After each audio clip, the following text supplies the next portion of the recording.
आज की कहानी में हम बात करेंगे एक ब्राज़ीलियन एक्टर जेफरसन मैकाडो की, जिनकी लाश जमीन से 6 फीट अंदर गड़े हुए एक बक्से में सड़ी गली हालत में मिली।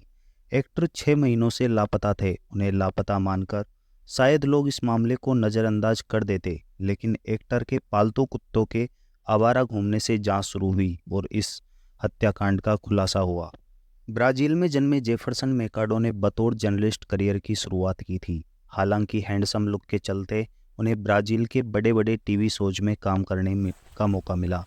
एक्टिंग करियर के चलते वो ब्राज़ील के रियो डी जेनेरियो शिफ्ट हो गए। यहाँ उनकी मुलाकात सूजा रोड्रिग से हुई, जो टीवी चैनल ग्लाबो के लिए काम करते थे। एक समय जब रोड्रिग को पैसों की ज़रूरत पड़ी तो जेफरसन ने उन्हें एक बड़ा अमाउंट उधार दिया। इसे लौटाने के बदले रोड्रिग ने उनसे वादा किया था कि वो अपने चैनल ग्लाबो के साथ उनका कॉन्ट्रैक्ट साइन करवा देंगे। दिसंबर 2022 में रोड्रिग ने जेफरसन के घर से 20 किलोमीटर दूर एक घर किराए पर लिया। दोनों की दोस्ती गहरी थी और वो अक्सर एक दूसरे के घर पर समय बिताया करते थे। जेफरसन एक डॉग लवर थे। उन्हें सेटर ब्रीड के कुत्ते बेहद पसंद थे। यही वजह थी कि उन्होंने अपने घर में 8 सेटर डॉग पाल रखे थे। उनकी माँ उनसे बहुत दूर रहती थी और दोनों के बीच रोजाना कॉल पर बातचीत होती थी। जेफरसन ने सुबह अपनी माँ से आखिरी बार कॉल पर बात की। अगले दिन जब माँ ने उन्हें कॉल किया तो कोई जवाब नहीं मिला। कुछ समय बाद उनका नंबर बंद आने लगा। कुछ दिनों बाद जेफरसन की तरफ से माँ को एक टेक्स्ट मैसेज आया, जिसमें उन्होंने लिखा था कि मेरा फ़ोन टॉयलेट में गिर गया है। इसके बाद से ही जेफरसन अपनी माँ और भाई से सिर्फ चैट पर ही बात करते थे। उन्होंने एक बातचीत में कहा है कि वो काम के सिलसिले में जल्द ही साओ पाउलो शिफ्ट होने वाले हैं। ये सुनकर माँ को हैरानी हुई। उन्होंने तुरंत पूछा कि अगर वो घर बदल रहे हैं तो उनके 8 पालतू कुत्तों का क्या होगा। इसके जवाब में जेफरसन ने रिप्लाई में लिखा, मैं अपने कुत्तों को दोस्त के पास छोड़ रहा हूँ। माँ को ये बात बिल्कुल हजम नहीं हुई। वो जानती थी कि जेफरसन अपने कुत्तों से बेहद प्यार करते हैं और उन्हें यूं ही किसी दोस्त के पास ऐसे नहीं छोड़ सकते। इसके बाद से जेफरसन ने उन्हें मैसेज करना भी बंद कर दिया। 27 जनवरी 2023 को जेफरसन के 8 कुत्ते रोड पर इधर उधर घूमते नजर आए। पड़ोसियों ने तुरंत इसकी जानकारी एक एनजीओ को दी। कुत्तों पर लगी चिप के आधार पर इसकी पुष्टि हो सकी कि ये कुत्ते जेफरसन के ही हैं। डॉक्यूमेंट में दिया गया जेफरसन का नंबर बंद था, तो एनजीओ ने डिटेल्स निकालकर उनके परिवार से संपर्क किया। परिवार ने जेफरसन को कई मैसेज भेजे, लेकिन अब कोई जवाब नहीं मिल रहा था। हालत संदिग्ध लगने पर परिवार ने तुरंत उनकी गुमशुदगी की शिकायत दर्ज करवाई। जांच के दौरान जब जेफरसन के पड़ोसियों और उनके दोस्तों से पूछताछ हुई तो किसी का मानना था कि जेफरसन अपने कुत्तों को खुद नहीं छोड़ सकते और वो बिना किसी को इन्फॉर्म किए कभी इस तरह कहीं नहीं जाते। जब एक्टर का सोशल मीडिया अकाउंट खंगाला गया तो सामने आया कि मां से आखिरी बार कॉल पर बात करने के अगले दिन यानी 24 जनवरी को उन्होंने एक तस्वीर पोस्ट की थी, जिसके साथ कैप्शन में उन्होंने लिखा था, गेटिंग री एनर्जेटिक ग्रेटिट्यूड, यानी कि फिर से ऊर्जा से भरपूर। इसके बाद 2 फरवरी को उन्होंने एक और पोस्ट शेयर किया और जिसमें लिखा, I will start again gratitude, मैं दोबारा शुरू करूँगा, आभार। इस पोस्ट पर कई कमेंट्स किए गए थे, जिनका जेफरसन ने जवाब भी दिया था, लेकिन कई लोगों को उनके रिप्लाई संदिग्ध लगे क्योंकि उनमें मात्राओं भाषा की काफ़ी गलती थी। आमतौर पर जेफरसन भाषा के पक्के थे और ऐसी गलतियां नहीं करते थे। माँ ने भी यही कहा था कि जेफरसन की तरफ से भेजे गए टेक्स्ट मैसेजेस अटपटे थे। जिस तरह वो मैसेज करते थे उसमें बहुत गलतियां थी और वो उस तरह के शब्द भी इस्तेमाल नहीं करते थे। जांच में ये भी सामने आया कि जेफरसन के दोस्त रोड्रिग के पास उनकी कार की चाबियां, वॉलेट और दूसरा सामान भी था। जब परिवार ने उनसे घर की चाबियां होने पर सवाल किया तो रोड्रिग ने कहा कि वो अक्सर यहाँ आते जाते थे। यही वजह थी कि जेफरसन ने उन्हें खुद ही चाबियां दी हुई थी। पुलिस ने जेफरसन मैकाडो के मोबाइल रिकॉर्ड खंगालने शुरू किए। जांच में सामने आया कि गुमशुदा होने वाले दिन यानी कि 23 जनवरी को उन्होंने आखिरी कॉल रोड्रिग और जिंडर नाम के एक शख्स को किया था। जिंडर एक कॉल बॉय था और दोनों के बीच अक्सर बातचीत होती रहती थी। लोकेशन की जांच की गई तो सामने आया कि 23 जनवरी को रोड्रिग और जिंडर दोनों ही जेफरसन के घर में मौजूद थे। पुलिस ने दोनों की तलाश शुरू कर दी। दोनों पर शक तब गहराया जब जांच में पाया कि दोनों ही फरार है। जब पुलिस ने जेफरसन की तस्वीर के साथ रोड्रिक के घर के आसपास जांच की तो पड़ोसियों ने बेहद चौंकाने वाले खुलासे किए। उनके अनुसार जेफरसन अक्सर यहाँ आया करते थे।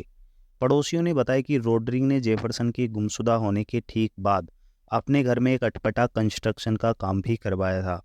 उन्होंने घर के बैकयार्ड में ऊंची सीमेंटेड दीवारें बनवाई, जिसके बाद उन्होंने फ्लोर में भी कंक्रीट बिछा दिया। जानकारी जनवरी से लेकर मई तक जेफरसन को गुमशुदा हुए 3 महीने बीत चुके थे। पुलिस ने रोड्रिक के घर का सर्च वारंट निकलवाया और 23 मई 2023 को उनके घर की तलाशी ली गई।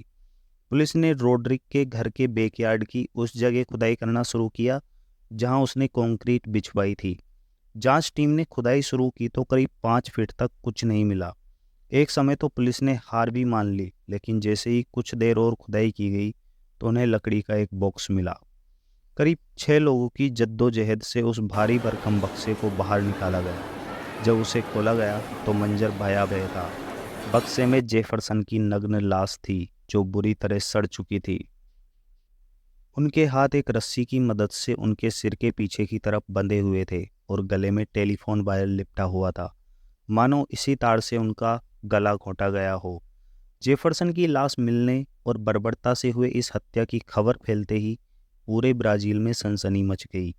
पोस्टमार्टम रिपोर्ट के अनुसार जेफरसन की हत्या गला घोंटकर की गई थी। उनके शरीर में नशीली दवा भी मिली थी और साथ ही उनकी हत्या से पहले उन्होंने शारीरिक संबंध बनाए थे। जिस बक्से में जेफरसन की लाश मिली थी वो उन्हीं का था।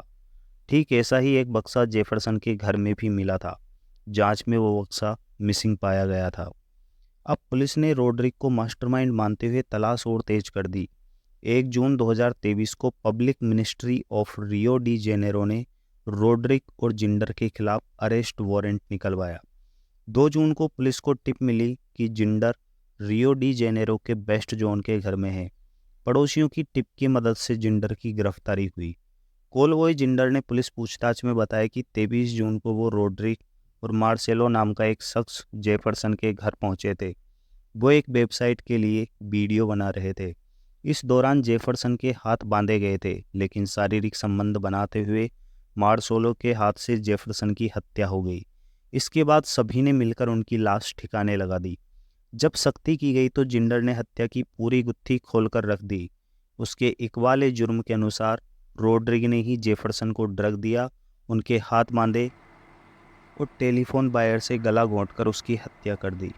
इसके बाद उसने जेफरसन के घर में रखे बक्से में उनकी लाश डाली और फिर अपने घर के बैकयार्ड में दफना दिया। जिंडर के बयान के बाद रोड्रिग को इंटरपोल वांटेड लिस्ट में शामिल कर दिया गया। आखिरकार 15 जून 2023 को सिटी सर्च में उसे गिरफ्तार कर लिया गया। वो साउथ जोन के एक हॉस्टल में छिपा हुआ था। वाईफाई नेटवर्क के जरिए उसकी लोकेशन ट्रेस की गई। अब पुलिस को इस हत्या का मोटिव जानना था। रोड्रिग ने बताया कि कुछ समय पहले उन्होंने जेफरसन से 20,000 ब्राजीलियन रियाल यानी करीब 3.5 लाख रुपए लिए थे। इसके बदले उन्होंने जेफरसन से वादा किया था कि वो उन्हें काम दिलवाएंगे। समय के साथ जेफरसन को पता चल गया कि रोड्रिग ने इसी तरह कई और लोगों को झांसा देकर पैसे लिए थे और काम दिलाने का वादा पूरी तरह झूठा था। लिहाजा वो उनसे रकम वापस मांग रहे थे और ऐसा ना करने पर उसे एक्सपोज करने की धमकी देने लगे थे। यही वजह रही कि रोड्रिग ने कोलबॉय जिंडर को पैसों का लालच देकर अपने प्लान में शामिल किया और रोड्रिग जानते थे कि जेफरसन समलैंगिक है। ऐसे में उनके कहने पर जिंडर ने उनसे नज़दीकियां बढ़ाई और उनके साथ उनके घर आने जाने लगा। उसने ही जेफरसन की हत्या से पहले उसके साथ संबंध बनाए थे। तो कहानी कैसी लगी आपको? अगर कहानी अच्छी लगी हो तो वीडियो को लाइक और चैनल को सब्सक्राइब जरूर कीजिएगा और कमेंट में अपनी राय जरूर दीजिएगा। बहुत बहुत धन्यवाद वीडियो पूरी देखने के लिए।